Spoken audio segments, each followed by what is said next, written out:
Hello everyone, this is Michael with the Arkham Horrors, and today we are going to take a look at a track off of the Remnants of the Court of the Ancients album, which is part of the Drowned City of Rilia collection. I did a video like this for the On the Path to Carcosa collection, where I walked you through creating a piece of music just using two different music libraries. And today I thought it would be a good opportunity to share another example of that. So today we're going to take a look at a piece of music that was written just using the Sirens library by Sonixinema, which is a solo vocalist library, and Speculative Memories, which was a collaboration between Spitfire Audio and Yair Elazar Glotman. This piece of music, Winged Keeper, only has 12 tracks to it, and half of the tracks are from Sirens and half of the tracks are from Speculative Memories. Before we get started, I want to go over a little bit about each of these. So unlike most vocal libraries, the Sirens library is recorded just using a single female vocalist. The upside of this is that it allows you to have a very intimate texture to the performances. And I think that that is exactly what they achieved with this particular library. So the collection comes with several different presets, and I decided to take advantage of a lot of these presets in the arrangement of this particular piece of music. But just to start off with here, to show you kind of the user interface that we're working with, I'm just pulling up the Warped Sustains patch. And you can kind of hear just a little bit very simply kind of how it works.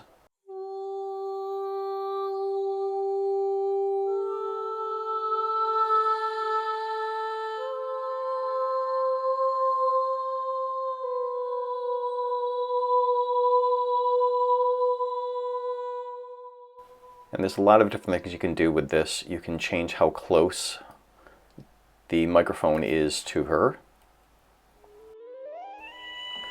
You can tune her down or up.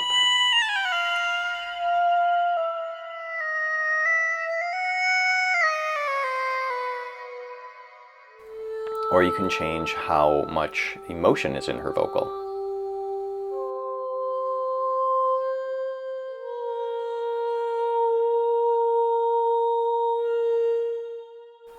And then, of course, there's the shallow and deep selector here, which basically just kind of puts her in a really echoey, reverb-heavy space.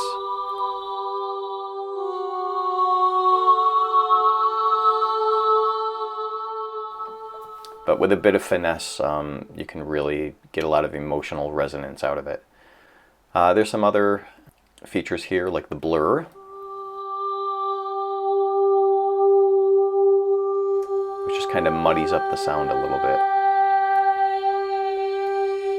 And then the gloss, which also adds a bit more kind of affectation to her.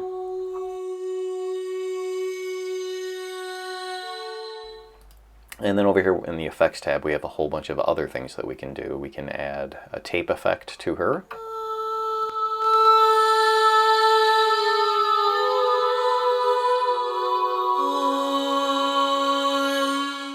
Can also degrade the signal.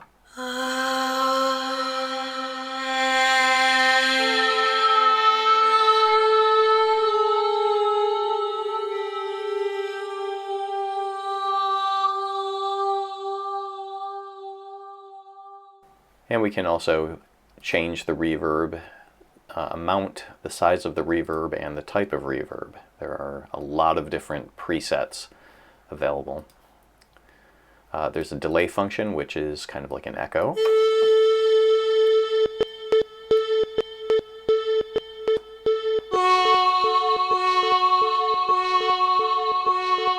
And then there's a chorus function here.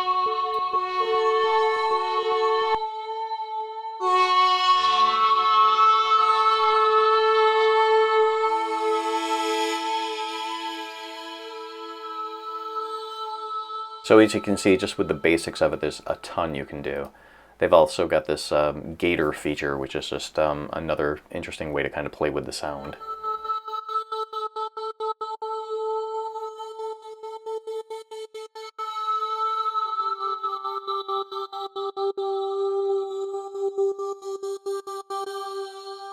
And you can change the way that the gate is represented so that it plays differently.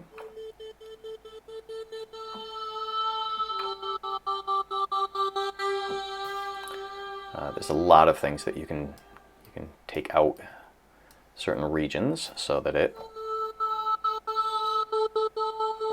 stutters differently. You can change the rhythmic pattern,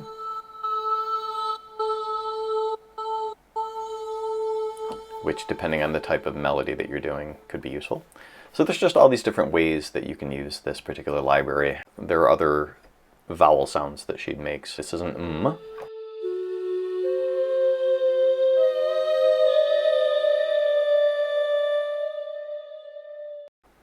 Here's an and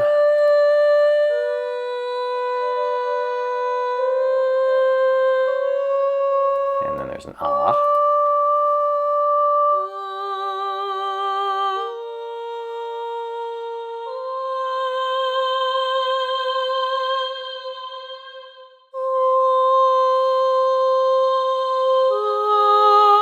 And they also have these different settings here. So that was a clean recording, and then there's one where she's a little further away from the microphone. There's one with a built-in gator on it.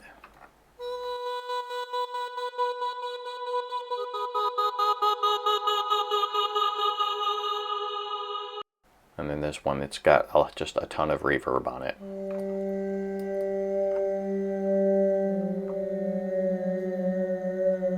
There's a bit of a warp to it as well.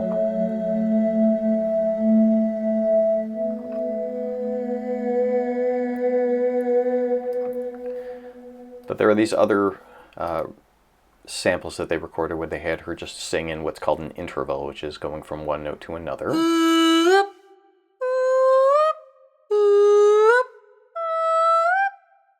And there are various intervals. There are minor third, major third, perfect fourth, perfect fifth. And again, there's some different options here for the types of sounds that you want the vocalist doing the interval in. And then the remainder of the presets in this library are just kind of variations on different vocal deliveries.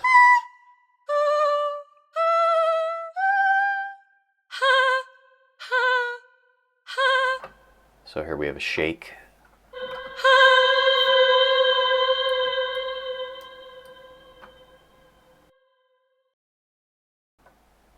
There's an octave.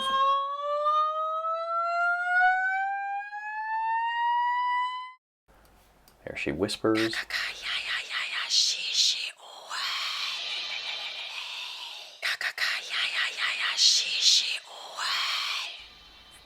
Very spooky.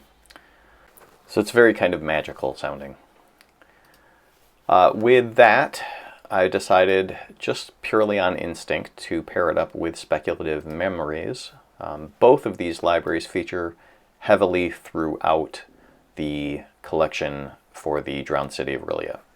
I knew when I was starting out the process that vocals were going to play a very heavy role in the sound and feel of the world that I was trying to build with the music. I actually purchased Sirens specifically for the purpose of using it for this collection. The Speculative Memories also has a female solo vocalist. The Speculative Memories collection is comprised of several different articulations by Sarah Foers doing vocal articulations, and then Mats Erlandson does some guitar samples, and then there are a handful of synthesizers available, and then there are double bass textures, which are the kind of the biggest feature for me. It's the part I use the most. Maybe that and the vocals I use the most when I'm using this library. So you will hear very similar kind of sounds from this collection over and over again throughout the drowned city of Rilia.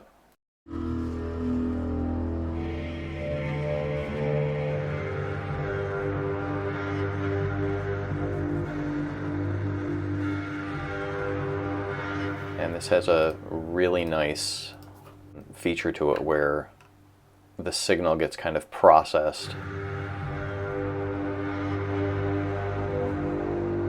So when you're moving this lever up and down, and when you're moving this reamp selector, the signal just kind of changes over and over again and allows you to do these different kind of textures to it.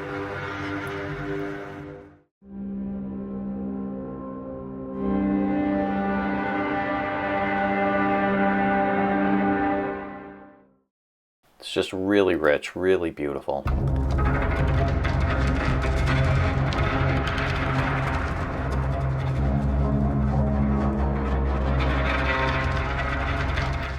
And considering this is one of Spitfire's, it's what they call their collaboration libraries, they're priced to be more affordable and more economic for beginners in particular.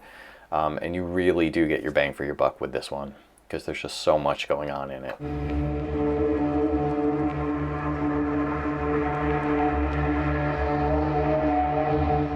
This one here, the double bass harmonic stabs, features really prominently in the collection.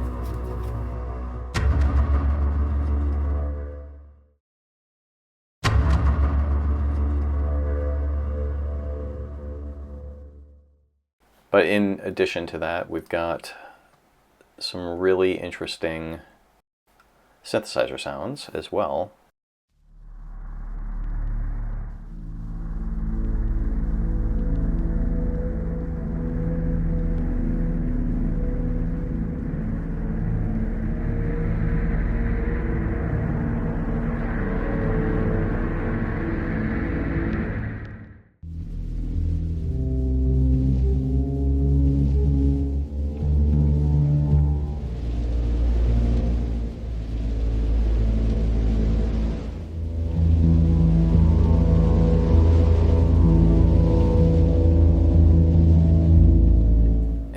Let's visit a couple of these modular synthesizers here.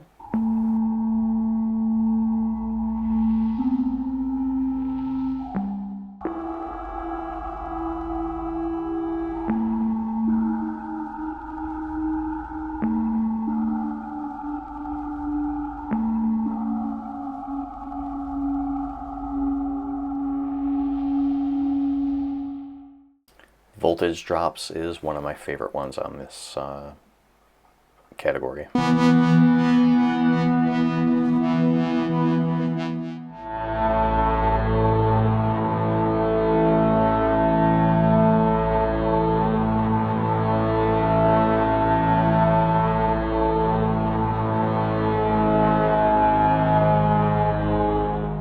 And let's take a look at the guitars here. Electronic bowing sounds.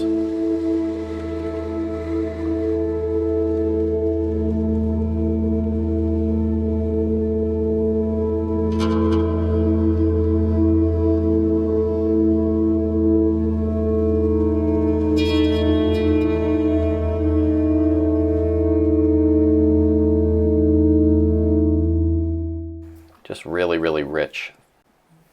Here are the octave swarms. So basically it's taking one note and playing various octaves of it.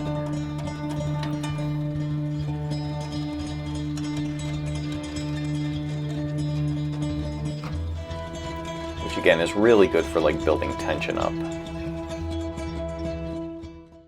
But the unsung hero of this library is definitely the vocals themselves, which I don't believe I actually use.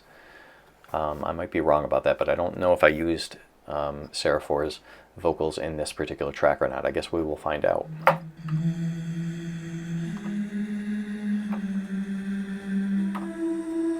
This is her doing a closed mouth hum, basically. And they'd have to put her very, very close to the mic to capture this so cleanly.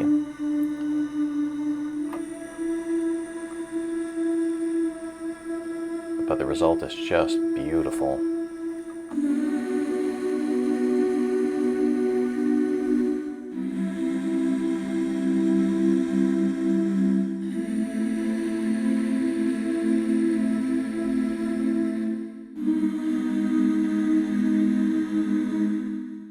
Just gorgeous.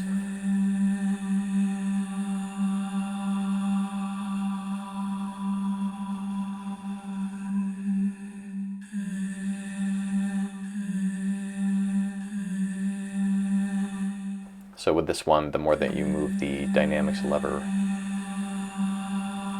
the more open the sound is. I don't know if she actually did record it where she actually opens her mouth wider or not, but that's certainly what it sounds like.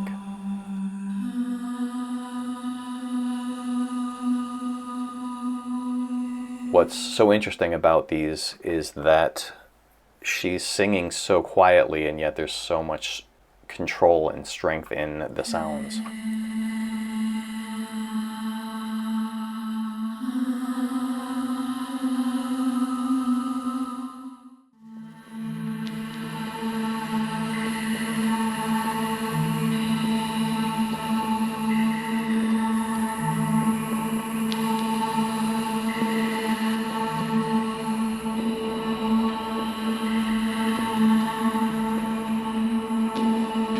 Just beautiful, beautiful things. So let's take a look at the 12 tracks themselves and see what they represent.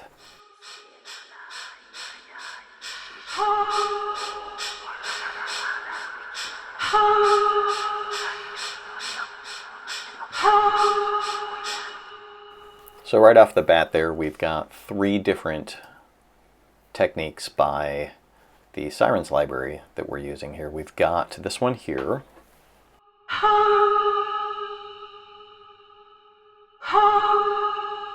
And we've got this whisper sound.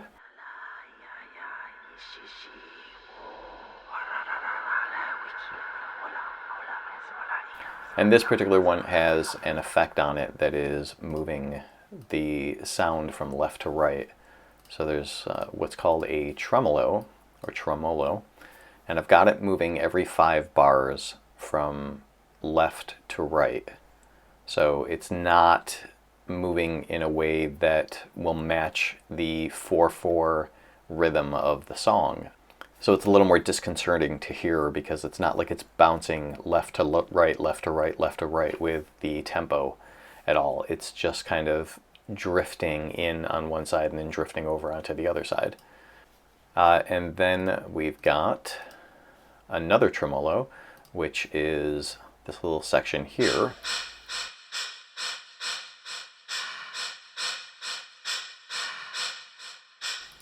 And that is breathing sounds moving left and right in tempo with the actual track. So what you've got here for these 3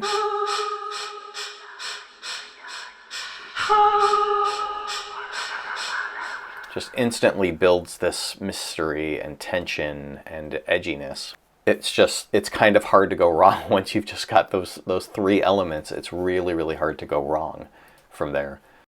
So once I got those pieces together, I decided I wanted to do these minor third raises.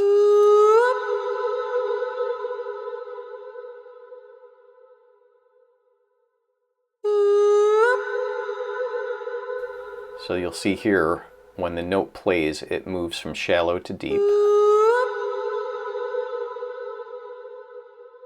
So on this top track here, I've got that playing in a minor third, and on the track that it alternates with, it's going up to a perfect 4.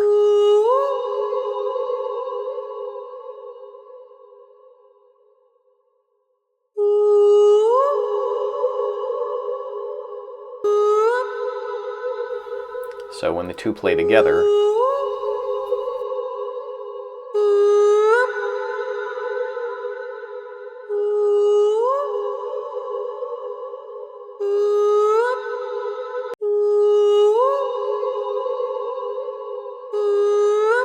makes a kind of melody. And that is basically the basis for the whole first section of the song.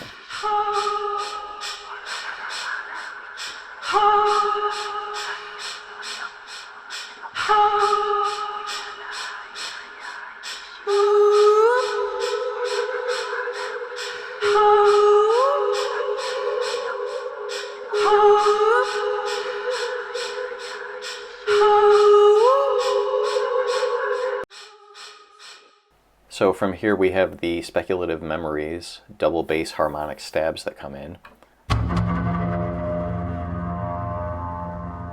And these are those really prominent, emphatic sounds. Like, they just are so good for putting emphasis onto a thing.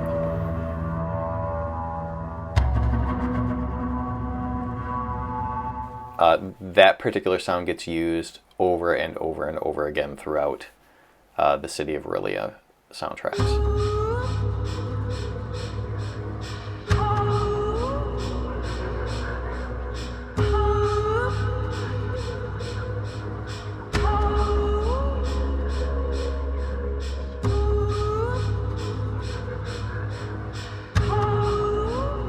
Now that we've got that section, it's time to transition into the next section. There's this little two-note thing here that we do that I use to transition from basically the A section to the B section, and that is just this little thing here.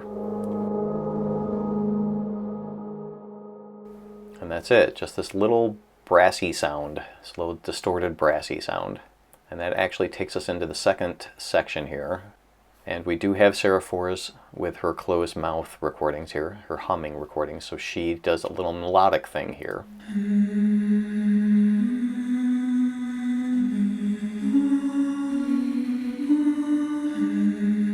It's been a little bit since I've done this soundtrack, so I'm not quite exactly sure. I remember I wanted to earmark this one for doing a video because of the using 2 libraries only. But honestly, this was a little early on in the process of making the soundtracks, and I've recorded something in the neighborhood of 7 hours of music, additional music, since I recorded this album. So sometimes it comes as a surprise to me unless I actually take a look at the every track on the piece ahead of time. So we're going through this together. So we've got this little melody, and it's playing with the stab and the whispers.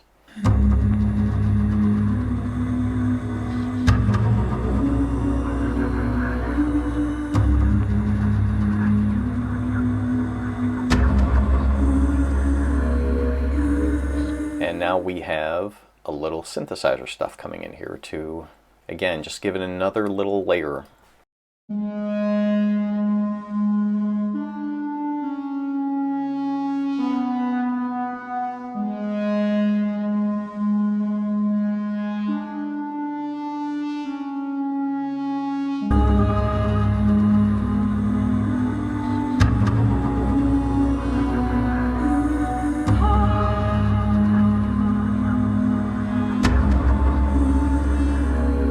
So after its first bar, this resonance bite synthesizer gets coupled with the shake vocals from Siren, but instead of doing it up here, we were doing it every beat.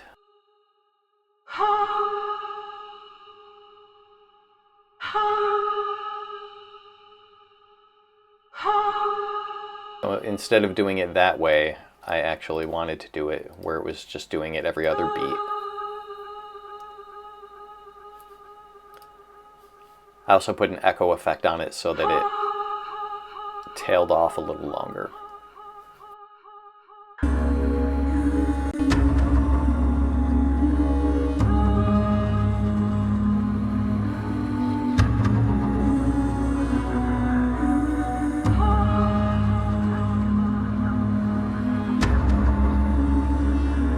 And then it gets joined with this breathing.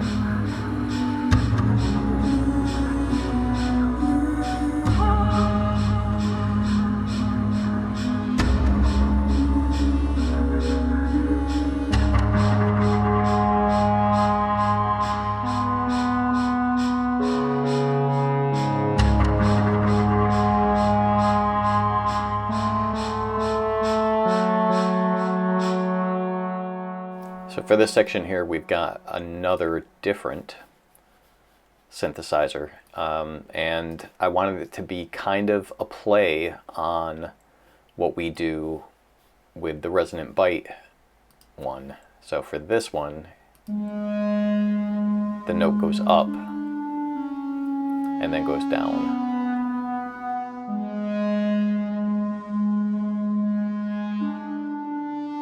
For the distant and broken one, the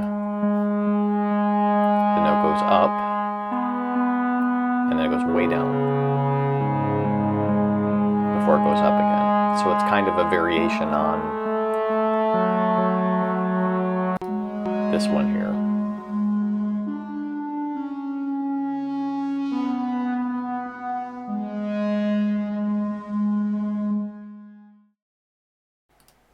Again, sometimes it works to just do real small kind of changes to the idea just to keep it fresh so that it doesn't sound really, really repetitive, especially when you have certain sections that are just playing basically a loop, more or less, of the same sound, like this breathing thing, this rhythmic breathing thing, like the fact that it's just going and going and going and going. It needs to kind of transition from one thing to the other.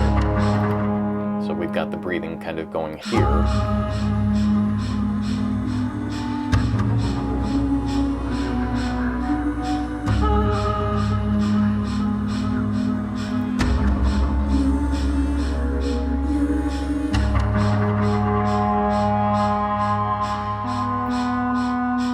So the breathing basically carries us from section 2 back into section 1.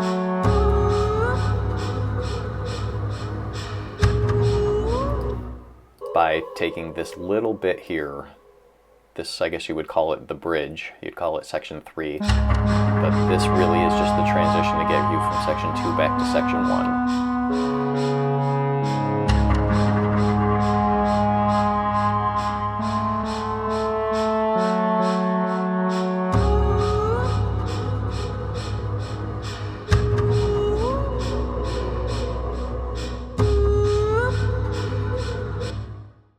And this section here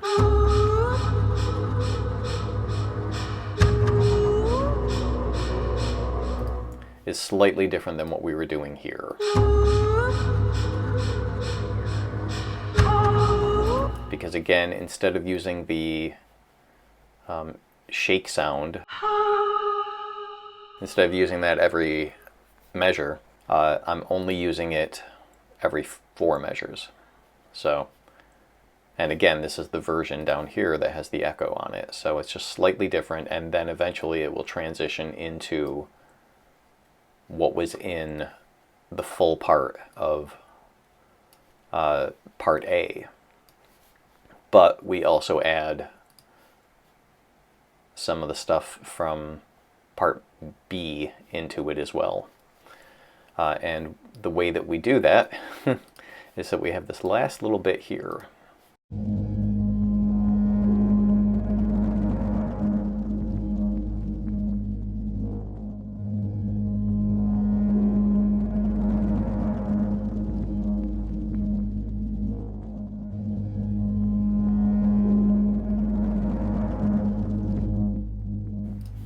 So the advantage of doing that is that when we go from this section,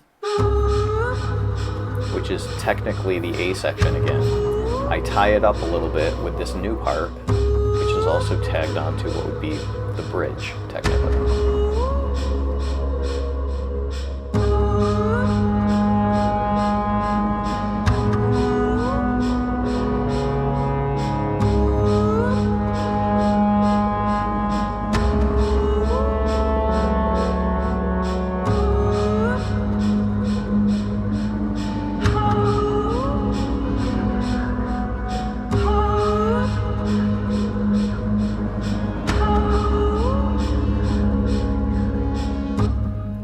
It all just is knitted together very, very nicely, and it's all very cohesive sounding.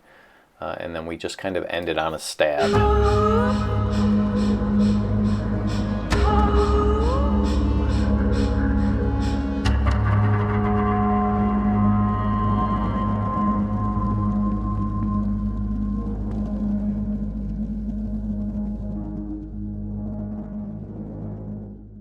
So now we can watch the whole thing from start to finish.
So thanks again for taking the time to check out this video. If you like what I do, please head on over to Patreon and check out the rest of the Drowned City of Aurelia soundtracks. Over on Patreon there are deluxe editions of the albums which have extended versions of several of the songs, and every album comes complete with a bonus 2-hour plus soundscape version of each album.